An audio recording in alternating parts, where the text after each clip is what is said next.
4, 3, 2, 1. Tai sveikinu. 100 milijonų peržiūrų ir manęs pas. Reikia pakalbėti. Kas čia vyksta? Tu buvai režisierius, tu buvai wow! O dabar tu kažkokia namų šeimininkė, kurią aš turiu išlaikyti ir kuriai turiu mokėti dienpinigius. Mes su tėčiu skiriatės? Gyvenkit čia, kol susirasi kitą būtą. Kokį kitą būtą, aš neturiu pinigų. Palauk truputį. Kelkis.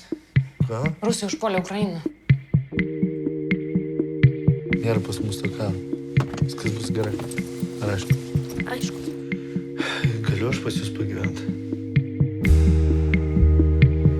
Daug mano klasiokų priėmė pabėgėlius. Geri žmonės. У вас очень красиво. Didžiausios įmonės bėga iš Rusijos, tai mes turim daryti tą patį. Pavyzdžiui, Rusija režisieriai gerai gyvena, tu norėtum ten pabandyti? Kokia Rusija? Karas. Nekelk balso prie mamos. Ai, mes priėmėm ukrainiečių šeimą. Labai gražus ponis. Nepakanka lėšų.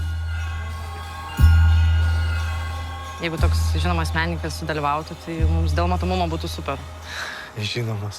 Nu jo. O tai kas ten vyks, ką ten reikės daryti? Mama, žiūrėk, tėtį rodo. Geras, ar ne?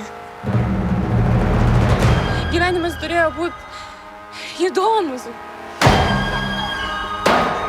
O tapo kažkokie. Mam, nepradėk fer. Šitas gabalas skirtas tiems, kurie dabar Ukrainoje kovoja už mūsų visų laisvę.